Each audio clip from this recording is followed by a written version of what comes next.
Mheshimiwa Clayton Revocatus Chipando Baba Levo, atafuatiwa na Mheshimiwa Bonaventura Kiswaga, na wengine niliowataja waendelee kujiandaa. Asante sana Mheshimiwa Mwenyekiti kwa kunipa nafasi hii adhimu na mimi niweze kuchangia mawili matatu kwenye mpango wa miaka 50 ya maendeleo ya nchi yetu ya Tanzania. Kwanza kabisa namshukuru sana Mwenyezi Mungu kwa kuniweka hai mpaka leo hii, kwa sababu kampeni zangu zilikuwa na heka nyingi. Lakini pili, namshukuru mwenyekiti wangu wa Chama cha Mapinduzi Dr. Samia Suluhu Hassan kwa kupitisha jina la Clayton Revocatus Chipando Baba Levo. Watu wengi waliongea, lakini sasa hivi nadhani akikaa anaona raha, kwa sababu anaona mambo yanaendelea jimbo la Kigoma mjini. Lakini kingine, nawashukuru sana wananchi wa Kigoma mjini. Walipiga kura nyingi na walinipa moyo tangu nazindua kampeni katika jimbo la Kigoma mjini. Umati uliokuwa unanifuata nyuma ni wafuasi ambao walinionyesha wazi kwamba tunakupeleka bungeni. Na nataka niwaahidi kwa uwezo wangu na elimu yangu nilionayo, hii ndo ajira yangu kubwa ya mwisho, ubunge. Nitawatumikia kwa nguvu zangu zote kuhakikisha na kuwa mbunge bora katika bunge hili la Jamhuri ya Muungano wa Tanzania. Baada ya shukrani, naomba nimpongeze waziri wangu, mzee wangu Kitila. Kitila ni mmoja kati ya magenius. Mimi nilikuwa na Kitila zamani, tulikuwa naye Chadema, tulifukuzwa wote. Kama anakumbuka, tulifanya press pale pamoja kikundi chetu. Sasa tuko kwenye chama kikubwa, Chama cha Mapinduzi. Mungu akujalie sana, uendelee kutusaidia kwa mawazo haya ambayo umeyaleta katika mpango huu wa serikali. Kwa haraka naomba nijikite katika upande wa vijana. Nimeona mambo mengi sana yameelezewa namna bora kuweza kuwasaidia vijana katika mpango huu wa miaka 50 ya maendeleo ya nchi yetu ya Tanzania. Mheshimiwa Waziri na Mheshimiwa Mwenyekiti, vijana hawataki kona, vijana wanataka hela. Naomba sana mpango huu upunguze kona kwenye namna ya kumfikishia kijana hela. Kijana anataka pesa, na nitawaambieni ukweli. Mkiangalia mara nyingi sana tumekuwa tunasisitiza hapa vijana wajiajiri. Wazee, kujiajiri lazima uwe na hela. Unajiajirije? Ukitaka kujiajiri, ukiniambia mimi wakati niko nje ya bunge, Baba Levo jiajiri, najiajirije? Na maana nifungue biashara yangu. Biashara naifungua na nini? Tupunguze masharti ya vijana kuweza kukopa. Tunaweka masharti magumu. Mtu kama Linex anataka kukopa, unamwambia alete hati ya nyumba. Linex ana nyumba. Lazima tuweke masharti ambayo yataendana na vijana tulionao. Mtu amemaliza chuo, kamaliza chuo, ndio kwanza ana haha na dokumenti zake kutafuta ajira, unamwambia jiajiri. Anajiajiri kwa mfumo gani? Unamwambia bana tafuta mikopo. Anaenda kwenye mikopo. Benki zetu tunazijua, zina vigezo ambavyo hivyo vigezo vinamtaka awe na mali ambayo ameshika iweke kama dhamana. Tutafute njia sahihi hawa vijana pesa ziwafikie bila njia ngumu wanazopitia. Mimi nitawaambieni ukweli, mimi ni mfano. Dr. Samia Suluhu Hassan alituwekea wasanii pesa kwa ajili ya kukopa. Tumeenda kukopa, nimeenda kukopa milioni 100. Masharti nilokutana nayo pale, cha kwanza niwe na mali kama gari au nyumba. Nikajiuliza kuhusiana na wasanii wa Singeli, hivi hawa watatoboa kweli kwenye huu mpango? Kwa tafsiri hiyo, hata hizi pesa ambazo nimeona Mheshimiwa Waziri Makonda amepewa bilioni 2, wapunguze masharti ya namna vijana kuzifikia hizo pesa. Wakiwawekea masharti magumu, wataenda watachukua wale wasanii ambao tayari wamesha kuwa matajiri, wana hela, na wale wenye vipaji wa China zile pesa hazitowafikia. Vijana wanataka pesa bila kona, na ndio maana vijana wengi wanabeti, kwa sababu ukibeti unamuua Simba, mechi kisha unachukua hela yako unaendelea na maisha mengine. Kwa hiyo kwenye hili naomba sana Mheshimiwa Waziri uweke mfumo ambao utawasaidia vijana kuweza kupata pesa kwa urahisi. Lakini la pili, tunazungumzia mpango wa miaka 50 ya maendeleo ya nchi yetu ya Tanzania. Ni lazima tuwazungumzie wafanyabiashara wadogo wadogo. Mimi nitatoa mifano. Mimi nimezurura sana mwenyekiti. Siku moja nilinunua nguo Uturuki za watoto wangu. Mimi na watoto 5. Nikanunulia kila mtoto nguo 3 zika kama 15 hivi. Nikapitia Dubai, nikashuka Dubai, nikakaa siku 3. Sikudaiwa wala sikuzuiliwa pale airport. Nilivyokuja na zile nguo nilivyoshuka nazo airport Tanzania, wakaniambia natakia nizilipie ushuru nguo za watoto wangu. Kwa lazima tutengeneze hii. Kanipa picha kwamba wafanyabiashara wadogo wadogo kuna namna ambavyo wanafinywa kiasi kwamba hata kile kidogo alichonacho kinaondoka.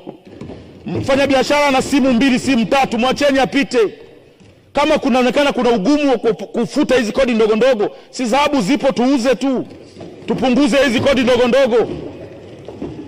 Naomba sana Mheshimiwa Mwenyekiti yazingatiwe haya, kwa sababu kama tunawasaidia wawekezaji wakubwa, lazima tuwakumbuke na hawa wawekezaji wadogo wadogo. Kama mtu anaweza kwenda na simu 5 Dubai akapita bila kuulizwa chochote, kwa nini akipita nazo hapa kwetu inakuwa tatizo? Twendeni tukambane sokoni wakati anauza. Tupunguze mauzo ya keshi, tuweke katika mfumo. Watu watumie kadi, watumie hizi nani za kulipa kwa digital. Mtaiona hela. Mimi nimeenda China, mtu anauza bamia, anakupa ile Alipay, unaskani, hela inaingia moja kwa moja kwa serikali. Lakini kiuhalisia kwa mfumo huu wa kuwabana hawa wadogo wadogo, mtawabana watakufa, mtatengeneza wakubwa, wakubwa watawanyonya wadogo. Naomba sana hilo nalo lizingatiwe. Na katika mpango huu Mzee Kitila nimeuangalia, nimeona kabisa sasa ni muda mwafaka wa kuitangaza bandari ya Kigoma kuwa ndio kitovu cha biashara kwa kanda ya Ziwa, kwa sababu sisi ndo tuko karibu na Kongo, na Kongo ndo nchi pekee yenye watu wengi katika ukanda wetu huu. Na Kongo bahati nzuri tumepata bahati, sio wana matumbo mazuri, wanakula kila kitu ambacho tunakitoa Tanzania tunakipeleka kule. Kwa ipo namna ambayo tukiitumia Kigoma, ambayo iko connected na Burundi, iko connected na Kongo, iko connected na Zambia, kuna nafasi kubwa ya nchi yetu kutengeneza pesa nyingi ambazo zitakuja kusaidia kwenye miradi mingine tofauti tofauti. Lakini pia kuna bandari yetu ambayo sasa hivi iko inaboreshwa pale. Tunaomba sana mzee wangu Kitila waweke mitambo ya kisasa. Sasa hivi pale gari moja kushushwa mzigo, yani unaona wanahaha wale jamaa, utafikiri sio wanafanya kazi gani. Yani wanatumia forklift lakini wanakuwa kama makuli. Tunaomba mitambo ya kisasa iwekwe ili kufupisha muda wa kupakia na kupakua mizigo katika magari bandari ya Kigoma. Lakini lingine, yatengenezwe maghara ambayo yatakuwa na baridi ya kuweza kuhifadhi mizigo. Nataka niwaambieni ukweli, kuna baadhi ya mazao ambayo yanapatikana Kigoma katika nchi yetu ya Tanzania huwezi kulipata. Huwezi kupata mgebuka wewe. Nenda kokote upati mgebuka, lazima uje pale.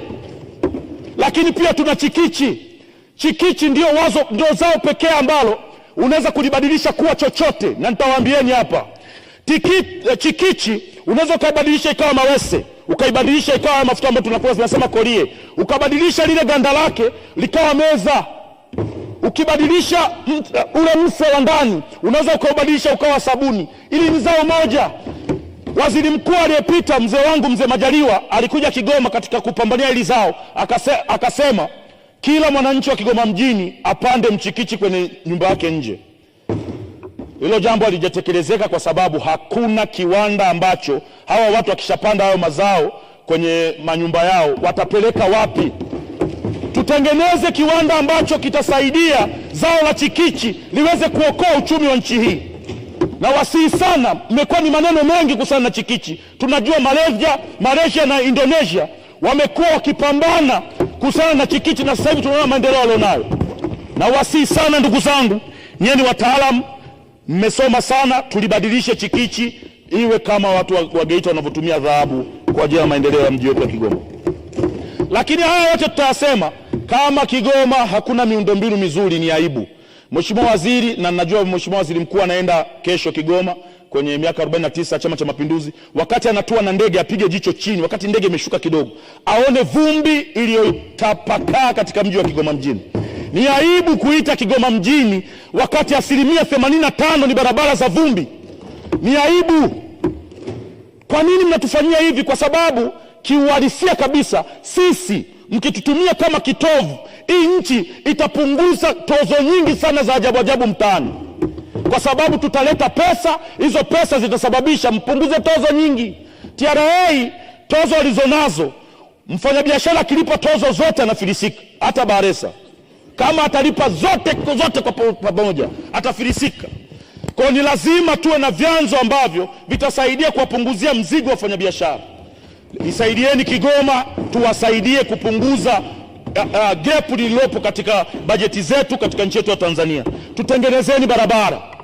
Nashukuru sana Dr. Samia Suluhu Hassan, mawaziri ambao amewaleta sasa hivi ni mawaziri shupavu, wana spidi ya kutosha. Na mimi asante Mheshimiwa Chipando, muda wako umekwisha, malizia. Na mimi Mheshimiwa Mwenyekiti, ndo mbunge pekee ambaye sitegemei kuteuliwa kuwa waziri kwa sababu ya elimu nilionayo. Kwa hiyo nawategemea sana, sina wivu na nyie, lakini mimi ndo kiherehere ambaye nitawachomekea na nitawachongea pale ambapo mtafanya vitu vya hovyo kwenye jimbo la Kigoma mjini. Sitowaacha. Nawaomba sana Mheshimiwa Mwenyekiti, nawaomba sana mawaziri watusaidie jimbo la Kigoma mjini tupate barabara, tupunguze vumbi. Shemdo, umeniahidi mzee wangu. Asante. Na nitakesha kwenye ofisi yako mzee wangu.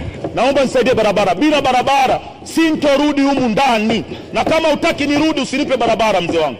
Asante sana Mwenyekiti. Asante sana Mheshimiwa Clayton Revocatus Chipando Baba Levo.